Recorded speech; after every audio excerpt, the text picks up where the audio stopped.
குருவே போற்றி ஒளியும் ஒளியும் எனக்குள் காட்டி உணர்த்திய குருவே போற்றி.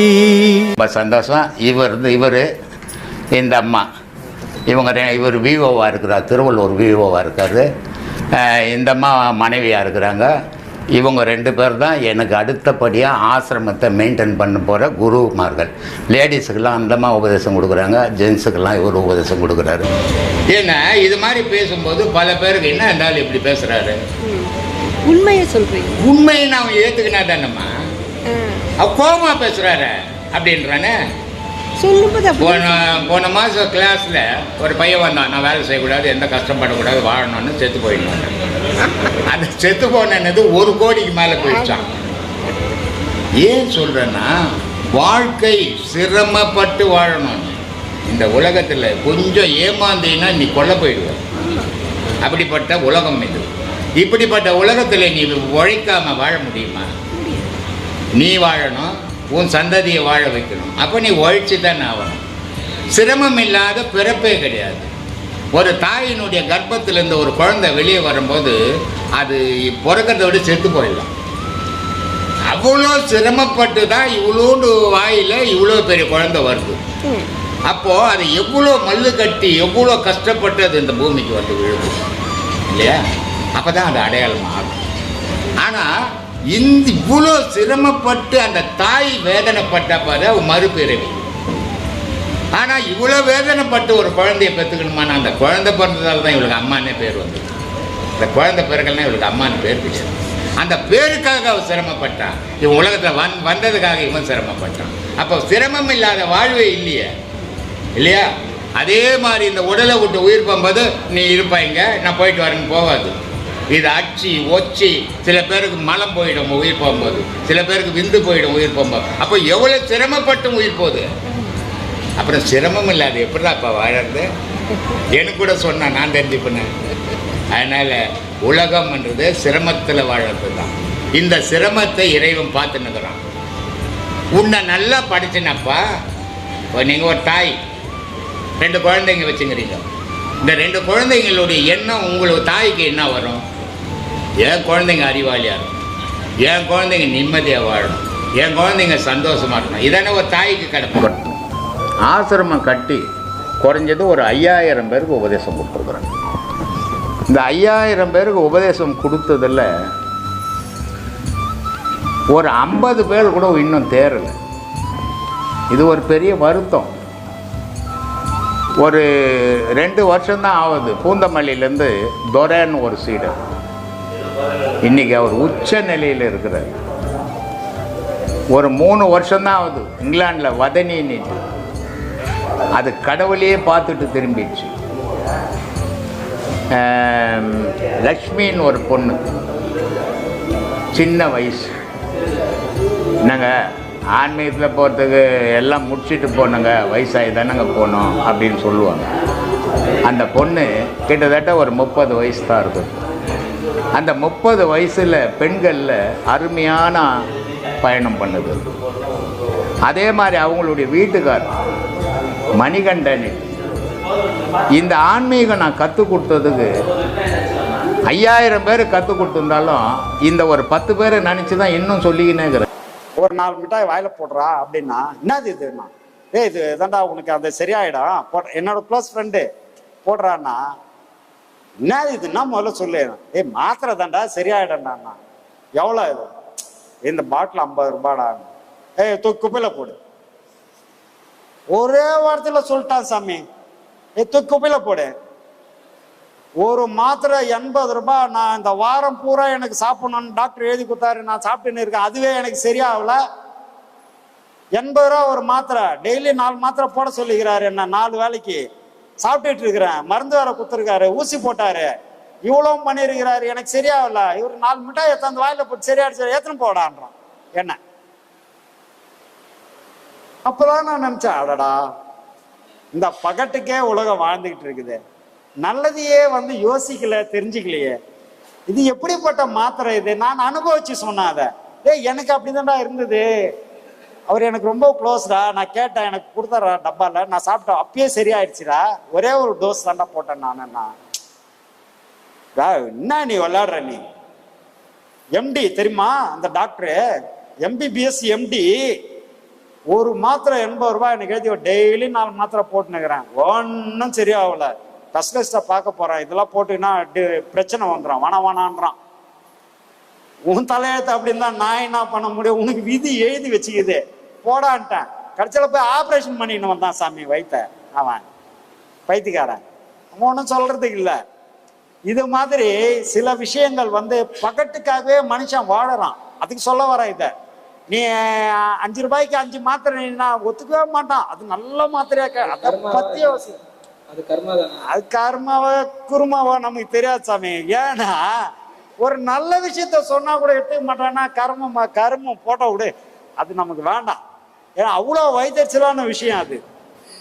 கடைசியா போய் ஆப்ரேஷன் பண்ணி சரி பண்ணின்னு வந்தான். அதுவே அவன் ரொம்ப கஷ்டப்பட்டுன்னு தான் இருக்கிறான் இன்னைய வரைக்கும். ஒரு வெயிட் தூக்க முடியாது சாமி அவனால. நீட்டா அறுத்து விட்டாங்க அவனை. சும்மா 4 மாத்திரை போட்டுருந்தா போயிருக்காது.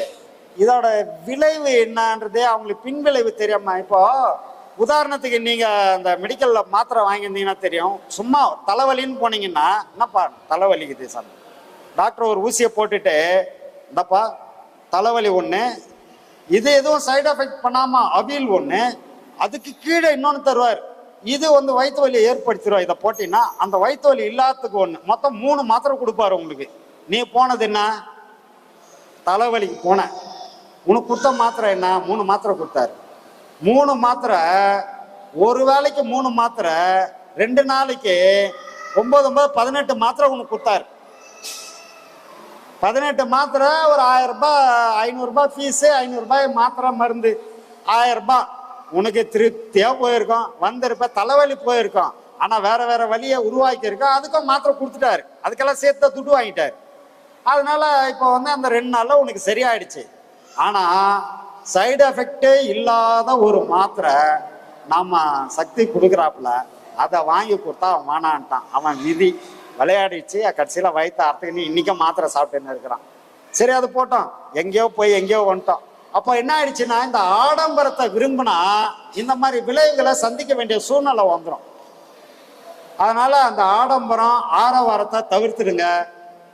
ஒரு சும்மா ஒரு பார்த்தா உங்களுக்கு அப்படிதான் இருக்கும், என்னை பார்த்தா மாதிரி இருக்கும், ஒரு நீட்டா தாடி வச்சுக்கின்னு கொண்டை கிண்டை போட்டுக்கின்னு ஒரு வேசி சும்மா தரையில உட்காந்து நிற்பார். அவர் பார்த்தா என்னன்னா, அங்கேயே இருக்கிற சாமியாரை பார்த்தா நமக்கு வந்து பைத்தியக்காரன்னு தெரியும். அவர் பைத்தியக்காரமா உட்காந்து கிடக்குறாங்க, உடுப்பா பாவம். ஹோட்டல்ல ரூம் போட்டு 10,000 ரூபாய் உங்களை வந்து ஏமாத்துறான் பார்த்தியா, நல்ல சாமி ஊந்து கும்பிடுவான். ஒரு அம்மா அந்த இதுல கை வைக்கிறா, அப்படி கை வைக்கிறா, அப்படியே ஊந்து போகுது தொமோன்னு பின்னால. இன்னாத்துக்கு அது ஊந்துதுன்னு தெரியல, இவன் ஏன் தள்ளி விட்டான்னா எனக்கு தெரியல. ஆனா 10,000 ரூபாய் அவன் தள்ளி விட்டதுக்கும் அந்த அம்மா ஊந்ததுக்கும் இந்த மாதிரி எல்லாம் வந்து போய்கிட்டு இருக்குது. அதனால நிறைய இன்னைக்கு வந்து ஆன்மீகன்ற பேர்ல ஏமாத்திக்கிட்டு இருக்கிறாங்க. அதனால தயவு செய்து ஐயாவோட சீடர்கள் யாரோ ஏமாந்துடாதீங்க. மற்றவங்க ஏமாந்தாங்கன்னா அது அவங்க தலையெழுத்து, நம்ம ஒன்றும் சொல்றதுக்கு இல்லை. ஆனா ஐயாவோட சீடர்கள் இந்த பகட்டுக்கு ஆசைப்பட்டு போயிடாதீங்க, பகட்டை விரும்பாதீங்க. ஆரவாரத்துல ஆண்டவனை பார்க்கவே முடியாது, அது தவிர்க்க முடியாது சாமி. அதெல்லாம் விதிப்படி நடக்கிறது. கணவனோ மனைவியோ எல்லாரும் தனித்து தான் வந்தாங்க, தனித்து தான் போறாங்க. ஆனா என்ன ஒன்னா, கணவன் மனைவின்னு ஆனதுக்கு அப்புறம், இதுக்கு முன்னாடி தனித்து வந்தாங்க, தனித்து போறாங்க. கணவன் மனைவின்னா ஈருடல் ஓர் உயிர்ன்ற மாதிரி அப்படி வாழ கத்துக்கணும். அப்படி வாழ கத்துக்கலன்னு சொன்னா அந்த குடும்பம் நல்லா இருக்காது. குடும்பத்துல இருக்கிற பசங்க பாதிச்சிருவாங்க. இதுதான் காலையில கூட சொன்னேன். பசங்களுக்கு பாதிப்பு ஏற்படுத்தக்கூடிய வகையில கணவன் மனைவி வீட்டுல நடந்துக்கவே கூடாது. ஏன்னா இவங்க 2 பேர் சண்டை போட்டுக்கிட்டு இருந்தா நாளைக்கு அந்த பசங்க மனசுல ஒரு ஊண்டிங் அது வந்துடும். இப்ப கல்யாணம் ஆனா சண்டை தான் போட்டுக்கணும் போல இருக்குது, நம்மளுக்கு எதுக்கு கல்யாணமும் வேணா கர்மமும் வேணான்னு போயினே இருப்பான். நாளைக்கு வேணா கல்யாணம் பண்ணிக்கிட்டானா கூட எனக்கு தேவையில்லைன்னுவான். நீங்க 2 பேர் சண்டை போட்டுக்கின்னு இருக்குது, பத்தாது நான் வேற போய் கட்டிக்கின்னு வந்து நானும் சண்டை போட்டுன்னு இருக்கணுமா, எனக்கு வேணாம் அந்த கர்மன்றோம். அதனால கணவன் மனைவி எப்படி வாழணும், அமைதியா வாழணும், ஒருத்தருக்கு ஒருத்தர் விட்டு கொடுத்து வாழணும். இதுல வந்து 2 பேரும் சண்டை போட்டுக்கின்னு, அதுவும் பசங்க இருக்க போய் சண்டை போற தெரியுது பாரு, அதை விட கொடுமை வேற எதுவும் கிடையாது. ஏன் காரணம் என்னன்னா, கணவன் மனைவியா ஒரு குழந்தைக்கு பெத்த அப்பா அம்மா தான் ரோல் மாடல். அவங்க சரியா இல்லைன்னு சொன்னா அந்த குடும்பம் சரியா இருக்காது, குழந்தையும் சரியா இருக்க மாட்டான். ஆமா, நோட் பண்ணுவாங்க தான். அதுக்காக தான் பசங்க உஷாரா பார்ப்பாங்க. அதுக்கு தான் அந்த நேரத்துல நீங்க சரியா இருக்கணும். ஏன்னா நீங்க இன்னைக்கு எப்படி நடந்துக்கிறீங்களோ அதை தான் அவன் நாளைக்கு ரிஃப்ளெக்ட் பண்ணுவான். அது எதிர்வினை ஆற்றுவான். இன்னைக்கு செவுத்துல இன்னைக்கு நீ எவ்வளவு தூரம் வேகமா பந்து அடிக்கிறியோ அந்த வேகத்துல திரும்பி வரா மாதிரி நீ இன்னைக்கு என்ன கொடுக்குறியோ அதுதான் நாளைக்கு அவங்ககிட்ட இருந்து திரும்பி வரும். அதனால நல்ல விஷயங்களை குழந்தைங்களுக்கு கொடுத்தாதான் நாளைக்கு நல்ல விஷயங்களை அவன் செய்வான்.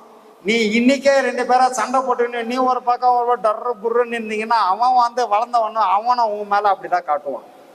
அதனால இது பெத்தவங்க ரோல் மாடல்ன்றதால பிள்ளைங்க முன்னாடி பவ்யமாவும் பக்குவமாகவும் நடந்துக்கணும். அதை கத்துக்கணும். அதுதான் ஒரு நல்ல பெத்தவங்களுக்கான முதிர்ச்சியான ஒரு விஷயம். இப்போ நிறைய ஞானிகள் என்ன சொல்றாங்கன்னா,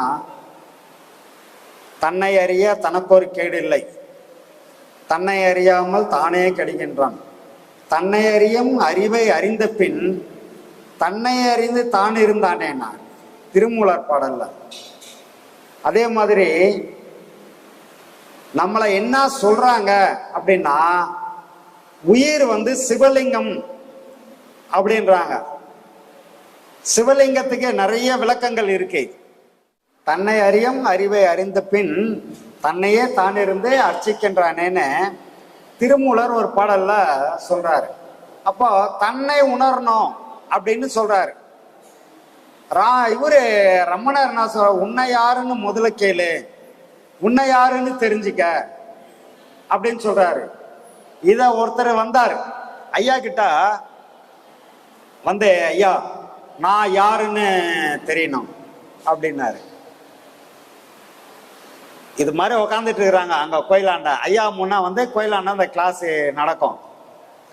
அவர் நேரம் உள்ள வந்தாரு, உட்கார்ந்தாரு. வேற என்னப்பா ஏதாவது கேள்வி இருந்தா கேளுங்கன்னு ஒன்ன அவர் நேரா உட்காந்து, ஐயா நான் யாருன்னு தெரியணும். நீ யாருன்னு தெரியணும்னு என்ன கேட்டா எப்படிப்பா? இல்ல ரமணர் முதல்ல உன்னை யாருன்னு தெரிஞ்சுக்க, உன்னை யாருன்னு கேளுன்னு சொன்னாரு. ரமணர் சொன்னாரா, நீ போனியா? இல்லையா, படித்தேன். என்ன படித்த, எங்கே படித்த? இந்த மாதிரி படித்தேன், புக்கில் எல்லாம் படித்தேன். உன்னை யாருன்னு கேளுன்னாரு. சரிப்பா, உன்னை யாருன்னு யார்கிட்ட கேட்க சொன்னாரு? போலி வகத்தில் நித்யானந்தன் ஒருத்தர் உட்கார்ந்து இருப்பாரு, அவர்கிட்ட போய் உன்னை யாருன்னு கேளுப்பா, அவர் சொல்லுவாருன்னு சொல்லி அனுப்பிச்சாரா அவனுக்கு ரமணரு? யார்கிட்ட கேட்க சொன்னாரு? நீ எங்க கேட்டுங்கிற உன்னை யாருன்னு? நீ யாருன்னு எனக்கு நான் தெரியும். உங்க அப்பா கிட்ட கேளு, உங்க அம்மா கிட்ட கேளு, உங்க ஊர்ல போய் கேளுறா. அப்பா என்கிட்ட கேளு, என்ன யாருன்னு கேட்டுங்கிறீ, என்ன கதை உண்டு அப்படின்னு ஒன்ன அவன் திருத்தணுமா? அப்படி இல்லையா, ரமணர் எழுதியிருக்காரு. ஏயா ரமணர் எழுதியிருக்கிறாரு, வாஸ்தவம் தான். யார்கிட்ட போய் கேட்க சொன்னாருன்னு எதுவும் எழுதலையா? அதெல்லாம் எழுதலையா? நீ அப்ப ரமணர் நேரா போய் பார்த்து கேட்டு வந்திருப்போம். நான் யாருன்றத யார்கிட்ட போய் கேட்கணும்னு நீ தெளிவா கேட்டுன்னு வந்திருக்கணும் அப்படின்ட்டாரு. ஏன்னா ஒரு பாடமும் வாங்கல, ஒன்றும் வாங்கல, நேரம் எதையோ படிச்சுட்டு வந்தா எதையோ கேட்டதுனால அவரு இது மாதிரி சொல்லிட்டாரு. அவருக்கு ஒரு மாதிரி ஷையாயிடுச்சு, கம்மி போயிட்டாரு. இப்போ இதுல ஒரு முக்கியமான விஷயம் இருக்குது. தன்னை யாருன்னு தெரிஞ்சுக்கணும் அப்படின்னு ஏன் இந்த ஞானிகள்லாம் ஏன் இவ்வளோ தூரம் சொல்றாங்க? தன்னை அறிந்து இன்பமுறை வெண்ணிலாவே ஒரு தந்திரம் நீ சொல்ல வேண்டும் வெண்ணிலாவேன்னு வள்ளலார் சொல்றாரு. அப்புறம் பாடல்கள்ல சொல்லும் போது திருமலர் ஒரு பாடல் சொல்லுவாரு, மானிட ஆக்கை. இந்த மானிட ஆக்கைன்னா மனித உடல். அன்பே சிவம் மனமே குரு என்றுணர்த்திய குருவே போற்றி, சத்தும் சித்தும் எதுவென்று உணர்த்திய குருவே போற்றி, எனக்குள் இறைவனை உணர வைத்த குருவே போற்றி, நித்திய ஆனந்தமான நித்யானந்த குருவே போற்றி, குரு பிரம்மஸ்ரீ நித்யானந்தரே போற்றி போற்றி, ஆகாமியத்தை உணர வைத்த குருவே போற்றி, இன்ப துன்பம் நாட்டம் எதுவென்று உணர்த்திய குருவே போற்றி. ஈசனை